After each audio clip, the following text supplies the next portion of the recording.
ହେଇ ସାଙ୍ଗମାନେ welcome back to my blog. ମୁଁ ଯାଉଛି ଆଜି ଗୋଟେ ଜାଗାକୁ। ମୁଁ କେଉଁଠିକୁ ଯାଉଛି ଚାଲନ୍ତୁ ଆପଣଙ୍କୁ ମଧ୍ୟ ନେଇକି ଯିବି। ତ ଚାଲନ୍ତୁ ଯିବା। ତ ଏଇଟା ଦେଖନ୍ତୁ ଶ୍ରୀ ଶ୍ରୀ ବାବା ପାଣ୍ଡେଶ୍ୱରଙ୍କ ମନ୍ଦିର, ଯେଉଁଠିକି ପଣା ସଂକ୍ରାନ୍ତିରେ ମେଳା ହେଇଥାଏ। ତ ମୁଁ ଆଜି ଆସିଛି ମେଳା ଦେଖିବାକୁ। ତ ମୋ ସହିତ ଆପଣ ମଧ୍ୟ ମେଳା ବୁଲନ୍ତୁ। ତ ଏଇଟା ହେଉଛି ବାବାଙ୍କ ମନ୍ଦିରର ଫ୍ରଣ୍ଟ ସାମ୍ନା ଦ୍ୱାର। ତ ଦେଖନ୍ତୁ ଆଜି ଯେହେତୁ ପୂଜା, ତ ସମସ୍ତେ ପୂଜା କରିବାକୁ ଆସିଛନ୍ତି ଆଉ ଦୀପ ଧୂପ ସବୁ ଦଉଛନ୍ତି। ଆପଣ ମଧ୍ୟ ଟିକେ ବାବାଙ୍କ ମନ୍ଦିର ବୁଲି ଦିଅନ୍ତୁ। ତ ଏଇଟା ହେଉଛି ତାଙ୍କର ଚତୁଃପାର୍ଶ୍ୱରେ ଏମିତି ସବୁ ଛୋଟ ଛୋଟ ମନ୍ଦିର ଅଛି। ଆଉ ଏଇଟା ହେଲା ସମସ୍ତେ ପୂଜା କରୁଛନ୍ତି, ଯେତେ ସବୁ ଆସିଛନ୍ତି ଲୋକମାନେ ସମସ୍ତେ। ତ ମୁଁ ମଧ୍ୟ ଟିକେ ବୁଲିଦେଲି। କ'ଣ ପାଇଁ ନା ମୁଁ ସବୁ ବର୍ଷ ଆସେ, କିନ୍ତୁ ଆସେ ଯେ ମୁଁ କେବେ ମନ୍ଦିର ପଶିପାରେ ନା, ଯେହେତୁ ମନ୍ଦିରରେ ପ୍ରବଳ ଭିଡ଼ ହେଇଥାଏ। ତ ଆଜି ଯେହେତୁ ଆମେ ଶୀଘ୍ର ଆସିଛୁ, ଆଜି ମନ୍ଦିରରେ ବେଶୀ ଭିଡ଼ ନାହିଁ। ତ ସେଥିପାଇଁ ମୁଁ କହିଲି ଚାଲ ଟିକେ ବୁଲିବା। ତ ଏଇଠି ଦେଖନ୍ତୁ ଆମେ ସବୁଆଡ଼େ ବୁଲୁଛୁ, ଆଉ ମୁଁ ବୁଲିକି ସବୁଆଡ଼େ ଦେଖୁଛି, ଆପଣ ମଧ୍ୟ ଦେଖନ୍ତୁ। ତ ବାବାଙ୍କ ଚାରିଧାରେ ଏମିତି ଛୋଟ ଛୋଟ ମନ୍ଦିର ଅଛି। ମନ୍ଦିର ଭିତରେ ସବୁ ଠାକୁର ପୂଜା ପାଉଛନ୍ତି। ଏଇଟା ଗୋଟେ ମନ୍ଦିର। ଏପଟ ସାଇଡ଼ରେ ଅଛି ତାଙ୍କର ଛୋଟ ଛୋଟ ରୁମ୍। ତ ଆଜି ମନ୍ଦିର ପୁରା ବଢ଼ିଆ ଭାବରେ ସଜା ହେଇଛି। ତ ଦେଖନ୍ତୁ ଲାଇଟିଂ ଫାଇଟିଂରେ ଯେତେବେଳେ ରାତିରେ ଲାଇଟ୍ ଲାଗିବ ଆହୁରି ବହୁତ ବଢ଼ିଆ ଲାଗିବ। ତ ଏମିତି ସବୁ ମନ୍ଦିର ସଜା ହେଇଛି। ତ ଲୋକମାନେ ଏଠି ବସିକି ତାଙ୍କର ଟାଇମ୍ ସ୍ପେଣ୍ଡ କରୁଛନ୍ତି। ବାବାଙ୍କ ମନ୍ଦିରର ଫ୍ରଣ୍ଟରେ ମଧ୍ୟ ଏମିତି ସବୁ ଲାଇଟିଂ ହେଇଛି।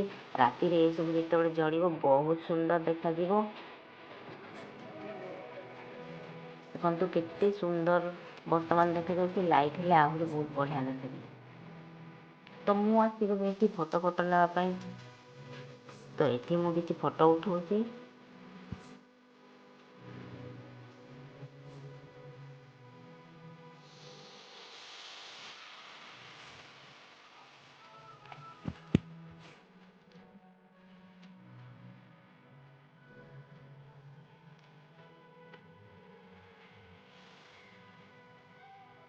ତ ଏଠି ସମସ୍ତେ ଫଟୋ ଉଠାଇବାରେ ବ୍ୟସ୍ତ, ଯେହେତୁ ମନ୍ଦିର ଏତେ ସୁନ୍ଦର ଦେଖାଯାଉଛି।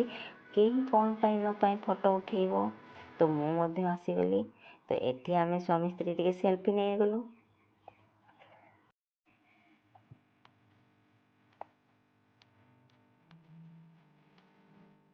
ତ ଚାଲନ୍ତୁ ବର୍ତ୍ତମାନ ଆମେ ଯିବା ମେଳା ବୁଲିବା ପାଇଁ। ମେଳାରେ ଆଜି କେତେ ଲୋକ ଆସିଛନ୍ତି, ଆଉ ବହୁତ ସାରା ଦୋକାନ ବଜାର ବି ବସିଛି। ଦେଖନ୍ତୁ କେତେ ଲୋକ, ପୁରା ପ୍ରବଳ ଲୋକ ବର୍ତ୍ତମାନ ଆସୁଛନ୍ତି।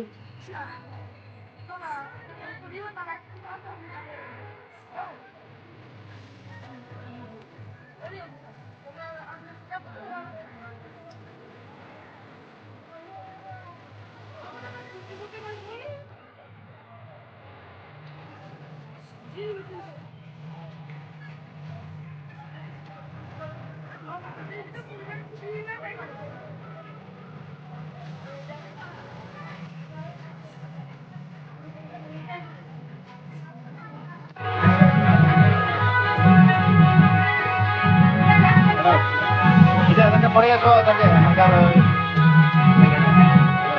Ahora que hacemos, pues, antes que te caigas acá, antes que tenga quitado, pero. ¿Esto de qué pelo? ¿Esto la antes que te quede por aquí?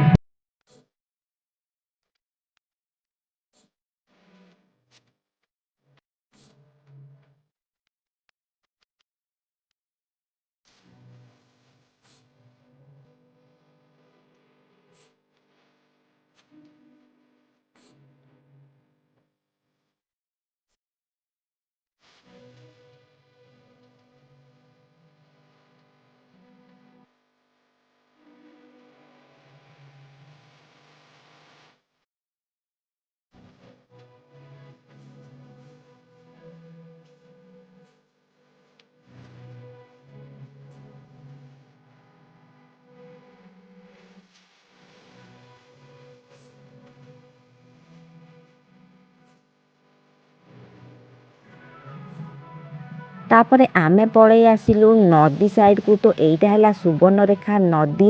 ତ ନଦୀ ସାଇଡ଼ରେ ମଧ୍ୟ ପ୍ରବଳ ଲୋକ ଥିଲେ। କ'ଣ ପାଇଁ ନା ମନ୍ଦିର ପାଖରେ ବହୁତ ଗରମ ଲାଗୁଛି, ଯେହେତୁ ସେଠି ବି ବହୁତ ଲୋକ।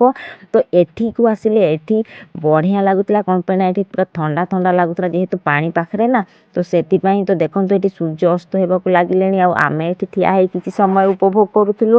ତ ଯେତିକି ସନ୍ଧ୍ୟା ହେବ ଲୋକମାନେ ସେତିକି ବହୁତ ମାତ୍ରାରେ ଆସିବେ। ତ ଦେଖୁଛନ୍ତି କେତେ ଲୋକ ଯାଉଛନ୍ତି, କେତେ ଲୋକ ଆସୁଛନ୍ତି। ଏଇଟା ହେଲା ସୁବର୍ଣ୍ଣରେଖା ନଦୀ। ତା ଉପରେ ଗୋଟେ ପୋଲ ଅଛି ଲୋକମାନଙ୍କର ଯିବା ଆସିବା ପାଇଁ। ଏଇ ପୋଲଟି ହେଉଛି ଟେମ୍ପରାରୀ, ଯେହେତୁ ବାଉଁଶରେ ତିଆରି ହେଇଛି। ଏହା ମାଧ୍ୟମରେ ଲୋକମାନେ ମେଳା ଦେଖିବାକୁ ଆସୁଛନ୍ତି, ମେଳା ଦେଖି ସାରି ଘରକୁ ଫେରୁଛନ୍ତି। ତ ଏଟା ଯେହେତୁ ପାଣି, ତ ବହୁତ ଲୋକଙ୍କର ଇଚ୍ଛା ହୁଏ ପାଣି ଦେଖିଲେ ଫଟୋ ଉଠାଇବା ପାଇଁ। ତ ଏଠି ସମସ୍ତେ ଛୋଟ ଛୋଟ ଛୁଆମାନେ କି ବଡ଼ ଲୋକମାନେ ସମସ୍ତେ ଫଟୋ ଉଠାଉଛନ୍ତି। କିଏ ସେଲ୍ଫି ଉଠାଉଛି, କିଏ ଫଟୋ ଉଠାଉଛି। ତ ସମସ୍ତେ ପାଣିର ପୁରା ମସ୍ତ ଏନ୍ଜୟ ନେଉଛନ୍ତି। ତ ଆମେ ମଧ୍ୟ ନେଲୁ। ତ ଏଇଠି ଦେଖନ୍ତୁ ଛୋଟ ଛୋଟ ଛୁଆମାନେ ସେମିତି ସେଲ୍ଫି ଉଠାଉଛନ୍ତି।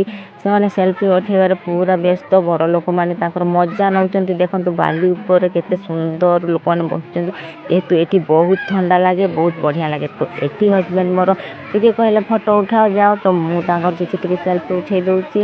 ତ ଦେଖନ୍ତୁ କେତେ ସାରା ଲୋକ ପାଣି ପାଖରେ ଥାଇକି ଫଟୋ ଉଠାଉଛନ୍ତି। ତ ମୁଁ କହିଲି ତମେ ବି ଯାଅ, ତମେ ବି ଟିକେ ଫଟୋ ଉଠାଇ ଦେବ। ତ ତାଙ୍କର ମୁଁ ଟିକେ ଫଟୋ ଉଠାଇ ଦେଉଥିଲି। ତ ସେ ଭାରି ଖୁସି ହେଇଗଲେ।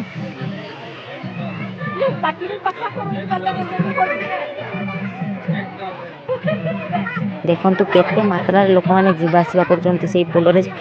ନଦୀ ସେପଟେ ମଧ୍ୟ ବହୁତ ଲୋକ ଅଛନ୍ତି, ସେପଟେ ସେମାନେ ବସିକି ଏନ୍ଜୟ କରୁଛନ୍ତି। ତ ମୁଁ ଆସିଗଲି ଏଠି, ମୁଁ ଟିକେ ସେଲ୍ଫି ଫେଲ୍ଫି ନେଇଗଲି। ତ ଦେଖନ୍ତୁ କେତେ ସାରା ଲୋକ ସେ ପୋଲରେ ମଧ୍ୟ ଏବେ ମଧ୍ୟ ଲୋକମାନେ ପାର ହେଉଛନ୍ତି। ରାତି ପର୍ଯ୍ୟନ୍ତ ଏମିତି ଚାଲିବ। କେତେ ଲୋକ ଏଠି ଦେଖନ୍ତୁ, ବର୍ତ୍ତମାନ ସୂର୍ଯ୍ୟ ଅସ୍ତ ହେବାକୁ ଲାଗିଲେଣି। ରାତିର ମାହୋଲ ଦେଖନ୍ତୁ କେତେ ସୁନ୍ଦର, ସବୁଆଡ଼େ ଲାଇଟିଂ ହେଇଛି। ଲାଇଟିଂରେ କେତେ ସୁନ୍ଦର ଦେଖାଯାଉଛି। ଗଛ ପତ୍ର ସବୁରେ ସବୁ ଲାଇଟ୍ କରାହେଇଛି। ଲାଇଟ୍ରେ ବହୁତ ବଢ଼ିଆ ଦେଖାଯାଉଛି। ତ ଯେତିକି ରାତି ହେବ ଲୋକ ସେତିକି ରାତିରେ। ତ ବର୍ତ୍ତମାନ ଦେଖନ୍ତୁ, ବର୍ତ୍ତମାନ ବି ଭିଡ଼ ଛାଡ଼ିବାର ନାହିଁ, ଆହୁରି ଭିଡ଼ ହେଉଛି।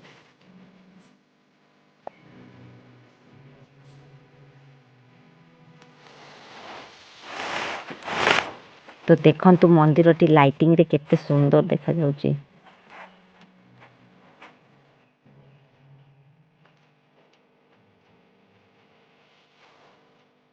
ତ ଆଶା କରୁଛି ଆଜିର ଭିଡ଼ିଓଟି ଆପଣଙ୍କୁ ଭଲ ଲାଗିଥିବ।